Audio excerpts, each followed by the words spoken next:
Sudah, Pak. Ya, jadi seperti itu. Informasi apa yang ingin dicari atau informasi apa yang dibutuhkan dari CFD ini setelah memilih yang ingin dipilih. Ini hanya sebagai contoh ya. Yang ditampilkan di sini adalah menampilkan kontur velocity atau kecepatan. Jadi opsionalnya yang dipilih adalah velocity, kecepatan, velocity magnitude. Magnitude itu kecepatan rata-rata yang sudah di average oleh software. Jadi kecepatan rata-rata untuk arah X, Y, karena gambar 2D 2 dimensi yang disimulasikan kecepatan rata-rata untuk arah X dan Y. Gimana hasilnya? Hasilnya ya seperti ini. Ini adalah hasil simulasinya. Hasil simulasi berupa vektor. Ini ada vektor, tulisannya vektor kecepatan dengan satuan meter per second. Jadi satuannya adalah meter per detik. Jadi bayangkan di dalam sistem tersebut kecepatan maksimalnya 2 dikali 2,11 kali 10 pangkat 4. Artinya kalau dihitung di bagian itu 2,11 dibagi 100.000, 2,11 dibagi 10.000. Berarti nilai kecepatannya adalah 0,0000211 meter per second untuk kecepatan maksimumnya. Dengan apa? Dengan yang tadi, dengan define-nya, kondisi batasnya, bagian atasnya itu didefinisikan adiabatik. Jadi tidak ada panas yang masuk ke dalam sistem. Begitu juga sebaliknya, tidak ada panas yang keluar dari sistem menuju ke lingkungan. Dan di bagian bawah juga di-define adiabatik. Tidak ada panas yang keluar dari sistem ke lingkungan, dan dari lingkungan juga tidak ada panas yang masuk.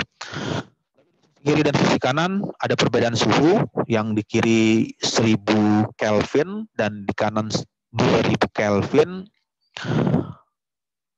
Inilah yang terjadi prediksi ya. Ini hanya prediksi, yang namanya prediksi ya sama seperti ilmu meramal. Ya seperti ilmunya BMKG, Badan Meteorologi dan Geofisika, ya prediksi pada malam hari ini akan terjadi hujan. Ya aktualnya bisa saja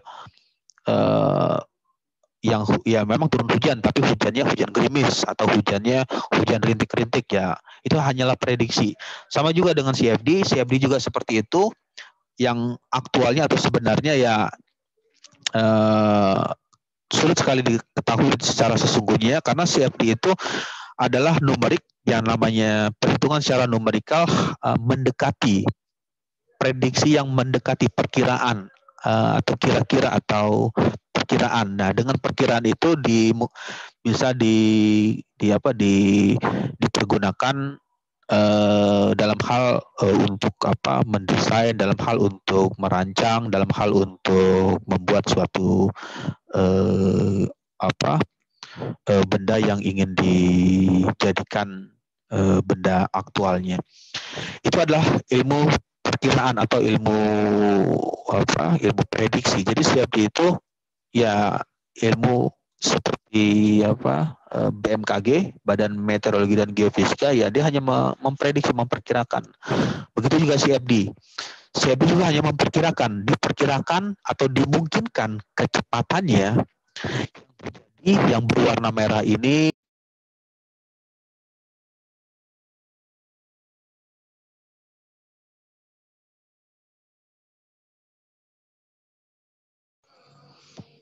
tampilannya sudah keluar ya. Tadi sudah bisa terbaca ya di layar? Sudah, Pak. Ya, tadi dia mungkin ada sedikit trouble keluar secara otomatis. Ya, jadi SERP itu seperti itu.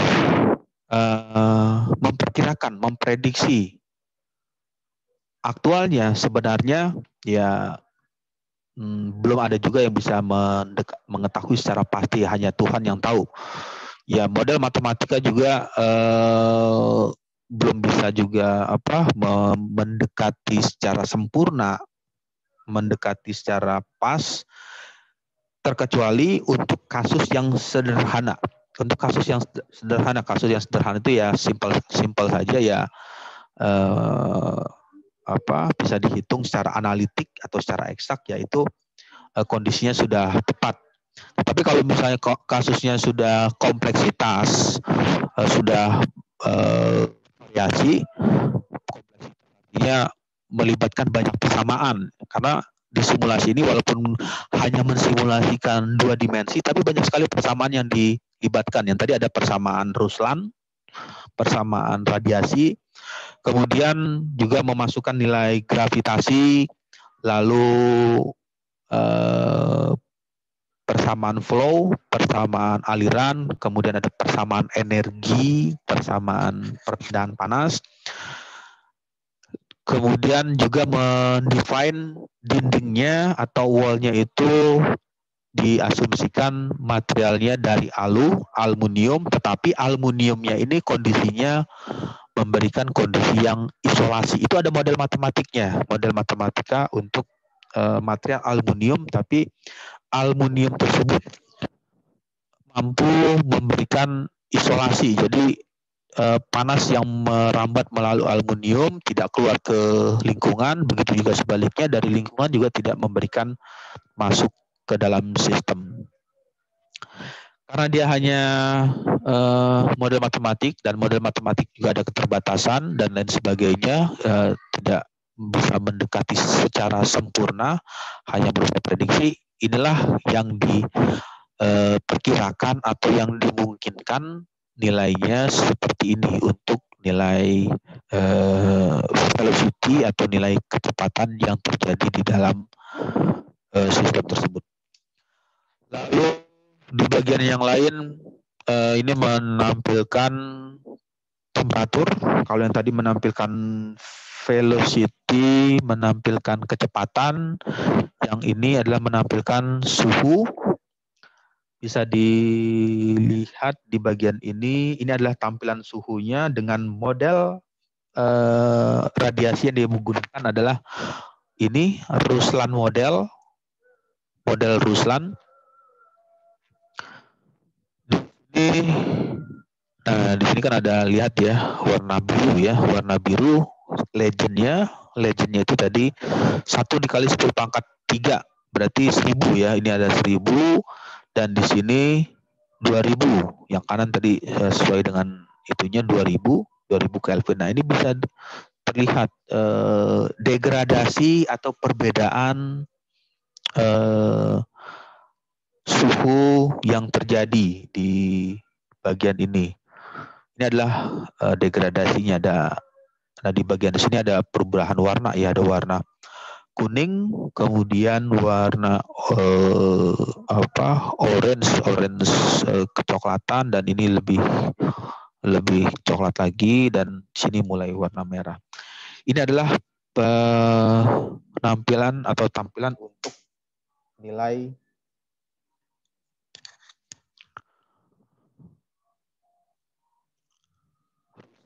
model untuk nilai temperatur. Oke, baik, sampai sini ada pertanyaan?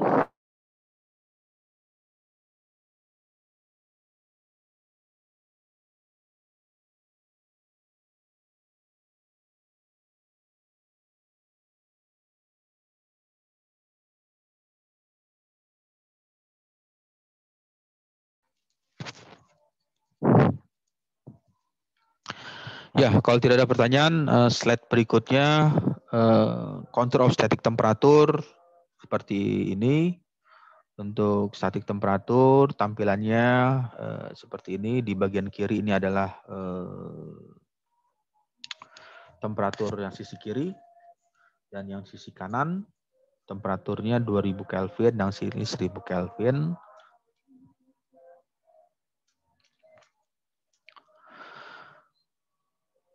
Kemudian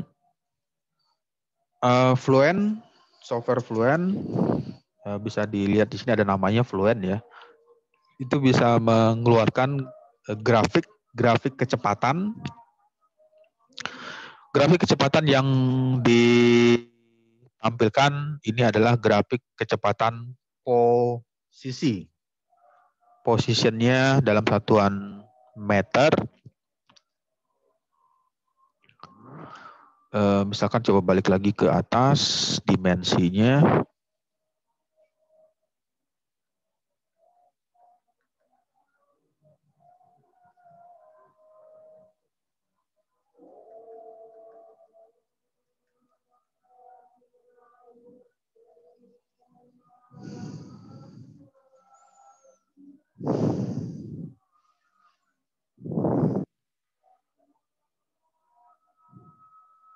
Ya, ini adalah dimensinya ya. Ini adalah L, ini adalah L length-nya atau lebarnya atau panjangnya itu, kelebarannya itu nilainya 1M. 1M dalam satuan 1 meter. Jadi kalau ditampilkan di grafik yang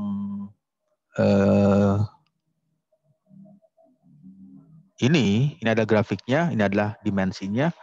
Ini yang dekat dinding, berarti yang dekat dinding, yang menempel di dinding, nilai kecepatannya adalah ini, 0. Kemudian ketika dia bergeser dari dinding sedikit, dengan nilai kalau misalnya ini 0,1, ini 0,001 meter, berarti kecepatannya adalah ini. Kemudian ketika dia bergeser lagi, kecepatannya ini, dan seterusnya. Lalu bagaimana nilai kecepatan maksimum? Nilai kecepatan maksimum berada pada posisi ini. Nah, ini adalah titik puncaknya ya. Titik puncaknya itu kalau ini ditarik garis ke bawah, tarik garis ke bawah, nah, kira-kira berada di posisi di pertengahan ini antara 0,8 dengan 0,9. Berarti kalau selisihnya 0,1 berarti 0,85. 0,85 meter ya. Kalau itu balik lagi ke ke gambar ya, berarti dia ya kira-kira berada di di sini, ini ditarik di sini. Nah, ini adalah kecepatan maksimumnya ada di titik ini. Nah, di daerah ini, di domain yang ini. Kalau ini adalah kecepatannya.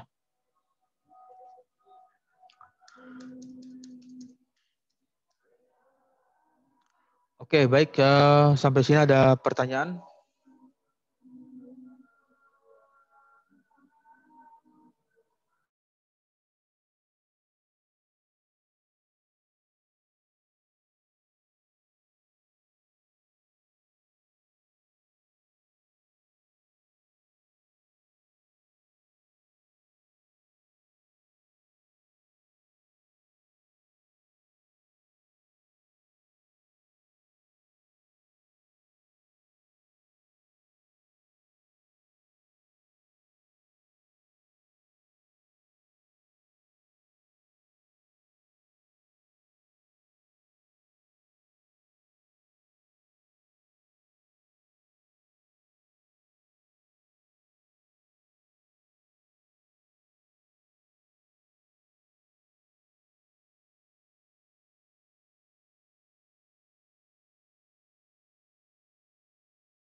Ya, ada pertanyaan?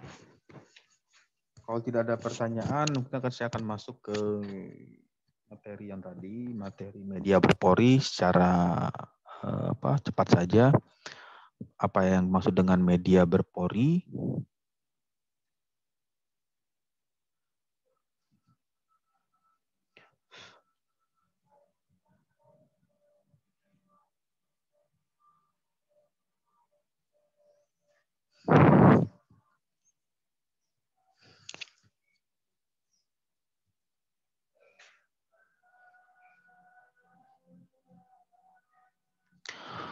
Untuk tampilan di layarnya sudah keluar ya.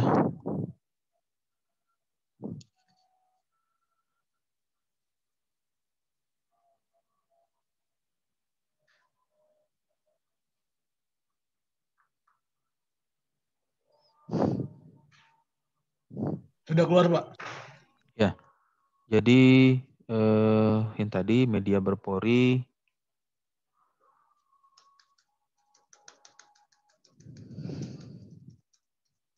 Ya, media berpori itu biasa atau dikenal dengan nama lain poros zone atau zona berpori, merupakan pemodelan khusus dari zona fluida selain padatan dan fluida. Kondisinya seperti apa? Nah, kondisi batas ini dapat digunakan dengan cara mengaktifkan, jadi di opsional software Fluent tersebut ada namanya opsi poros zone, itu yang diaktifkan. Nanti dengan mengaktifkan berarti mengaktifkan pilihan media berpori. Simulasi ini digunakan untuk memodelkan aliran yang melewati media berpori dan memiliki tahanan atau pressure yang terdistribusi. Contohnya media berpori busa spring bed atau busa kasur atau busa cuci piring yang buat mencuci. Kemudian penyaring kertas. Penyaring kertas itu ya seperti penyaring air minum air minum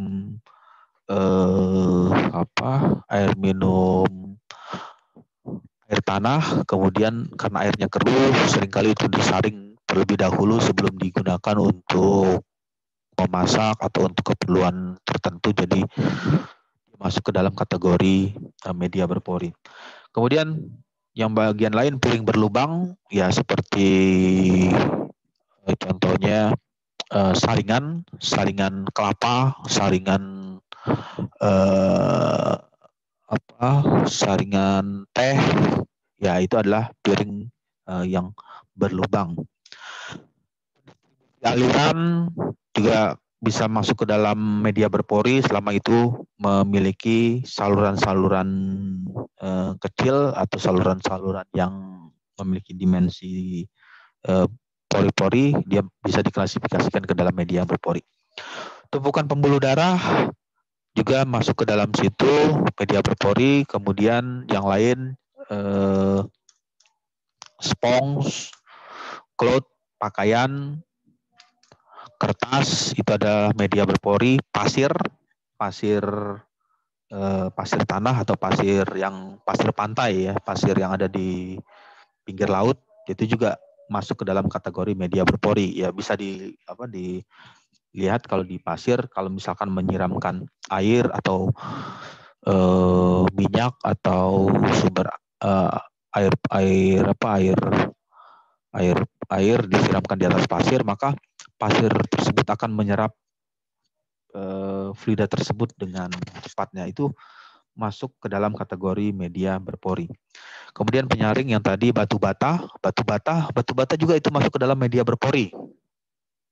Ya kalau bisa lihat saja tembok di tempat tertentu yang bentuknya yang dibuat dari batu bata, coba disiram dengan air atau disemprot dengan cairan dengan air, maka ketika cairan itu dialirkan, maka coba perhatikan di bagian dinding berikutnya. Kalau misalkan dinding itu disalurkan atau disiram air di sebelah kiri, coba perhatikan di sebelah kanan. Apakah air tersebut mampu merambat sampai ke dinding di sisi sebelah kanan dindingnya.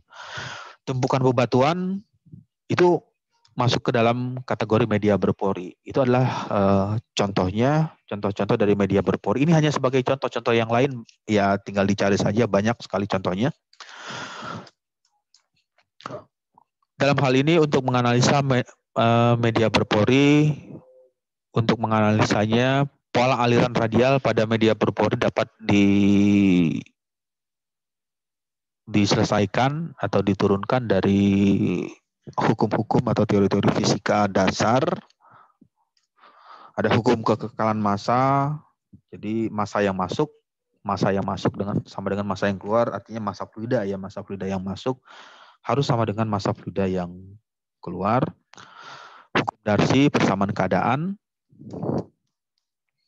Ya, ini saya dipercepat untuk slide-nya, nanti bisa baca atau bisa ditanyakan jika ada yang ingin ditanyakan. Untuk hukum kekekalan massa, hukum ini menyatakan bahwa selisih antara banyaknya massa yang masuk harus sama dengan massa yang keluar. Lalu hukum Darcy menceritakan laju dari aliran fluida pada kondisi linear, horizontal, steady state, dan kondisi untuk fluida kompresibel. Jadi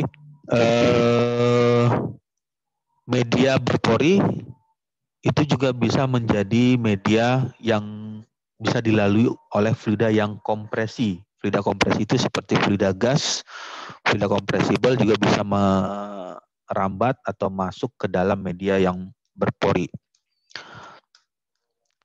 Yang ketiga adalah persamaan keadaan. Persamaan keadaan turunan waktu terhadap densitas, dan di bagian ini persamaan keadaan itu bisa secara secara termodinamikanya itu bisa keadaan secara adiabatik yang tadi kondisinya, keadaan adiabatik, isotermik atau isobarik atau isotermal, itu adalah keadaan-keadaan yang terjadi secara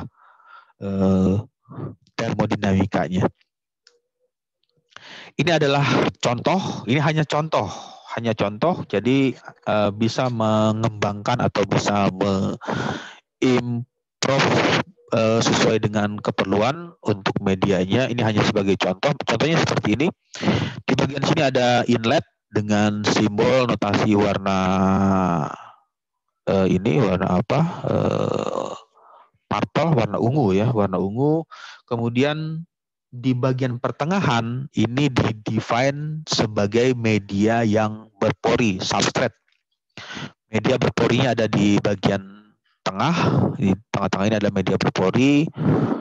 Media berpori berupa misalkan berupa busa atau berupa sponge yang ada di tengah.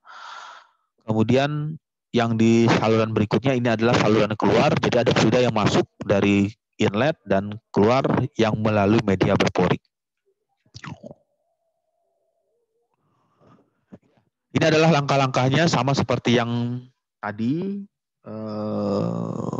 Filenya seperti itu. Untuk simulasinya dia menggunakan simulasi 3D. Untuk yang ini, kalau yang tadi menggunakan 2D, 2 dimensi. Kalau yang ini adalah modeling, menggunakan 3 dimensi karena gambarnya dibuat dalam aksis X, Y, dan Z. Pertama kali dilakukan sama seperti yang sebelumnya, membaca dulu file-file yang sudah dilakukan mesh, kemudian ditentukan file grid check-nya, dan dicari apakah ada kesalahan dalam hal skala atau dalam hal gridnya. Gridnya itu apakah bernilai positif atau bernilai negatif. Yang diinginkan adalah memiliki nilai volume positif. Make sure that the minimum volume report is a positive number. Jadi yang mau atau yang diinginkan adalah bernilai positif. Bagian yang lain, yang paling penting adalah mendefine satuan. skala satuannya karena yang digunakan adalah dalam satuan mm. Mm itu milimeter. Kalau yang tadi yang adalah satuannya defaultnya meter, jadi tidak perlu dirubah. Fluent menggunakan standar MKS. Jadi ketika itu tidak dirubah, dia mendefinisikan MKS. M itu adalah meter, K itu adalah kilogram untuk massa, S itu adalah second untuk waktu. Tapi kalau misalnya ada perubahan untuk dimensi, berarti perlu dilakukan scale grid karena ini mengalami perubahan dalam hal satuan, maka perlu dirubah menjadi satuannya adalah milimeter. Dirubah di sini milimeter, dipilihlah opsional, pilih milimeter dan klik skala. Dan yang di lainnya menampilkan selanjutnya menampilkan hasilnya seperti ini. Ini adalah tampilan grid dari simulasi yang sudah dibuat tadi. Gridnya seperti ini, kurang lebihnya seperti ini tampilannya. Kalau ini ingin dibuat menjadi lebih mesh-nya dibuat menjadi lebih rapat lagi, itu bisa saja dilakukan, bisa saja dimodifikasi dengan editing grid-nya. Aplikasi CFD dia itu bisa dipergunakan dengan menggunakan software Fluent yang digunakan ada desain modeler atau bisa yang keluaran baru itu kemarin itu ada 2021 dia sudah namanya bukan desain modeler lagi tapi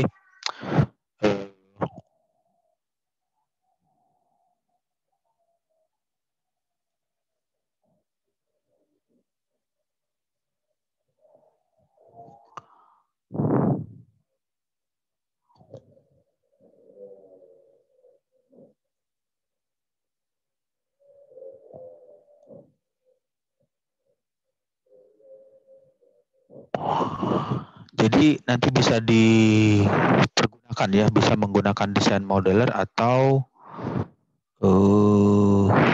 yang terbaru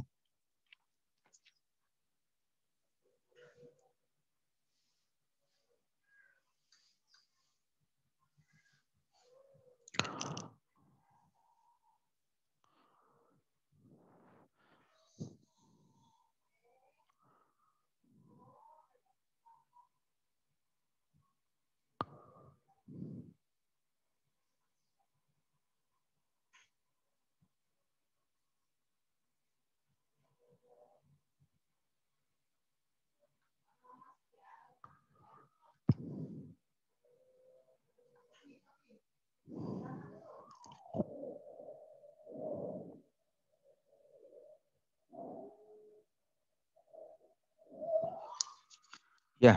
Jadi yang versi lama itu kalau yang versi lama itu menggunakan editingnya bisa menggunakan Gambit, Fluent Gambit. Yang versi yang selanjutnya ada desain modeler.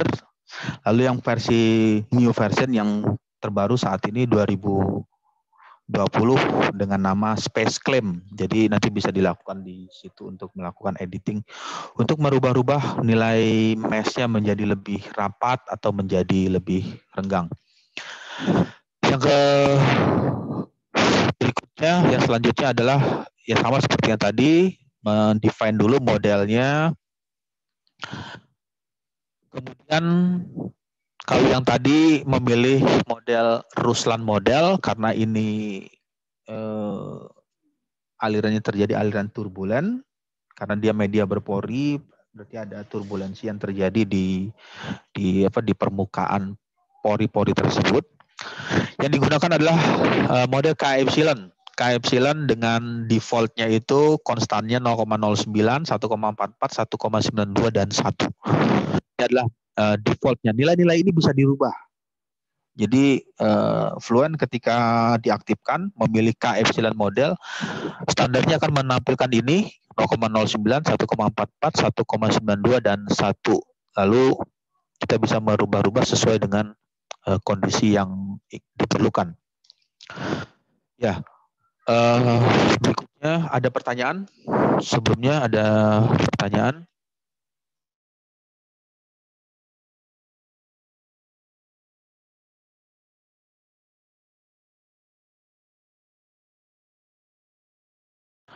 Ya, jika tidak ada pertanyaan, berikutnya next slide. K omega define yang digunakan adalah fluida compressible karena yang digunakan adalah nitrogen. Nitrogen dengan nilai density dan viscosity-nya ini besarannya 1,138 dengan 1,663 kali 10 pangkat min 5. Ini adalah properties dari nitrogen. Nilai ini bisa saja ya bisa saja dirubah ya karena nitrogennya bisa kalau misalkan nitrogen murni dengan nitrogen campuran ya jelas berbeda nilai density-nya. Jadi itu yang perlu dipahami atau diketahui oleh user CFD. Apakah yang digunakan adalah pure nitrogen murni atau ada campuran gas lain. Jadi kalau ada campuran gas lain berarti nilai density dan nilai viscosity-nya mengalami perubahan. Lalu mendefine masukkan nitrogen nilai-nilainya langsung saja ini terus dipercepat ya. Oke, ini adalah proses yang tadi monitoring memilih atau mengontrol konvergensinya 1 kali 10 pangkat min 3 atau 1/1000. Jadi 1/1000 1 kali 10 pangkat min 3. Langsung ke hasil. Bagaimana hasilnya? Ya, ini adalah hasilnya. Ini adalah hasil velocity vektor kecepatan untuk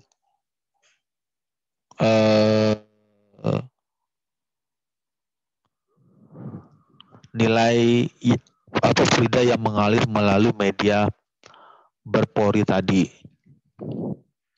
Jadi di bagian ini nilai kecepatannya lebih besar karena di warnanya warna kekuning-kuningan, kuning coklat-coklatan. Diperkirakan nilainya 2,51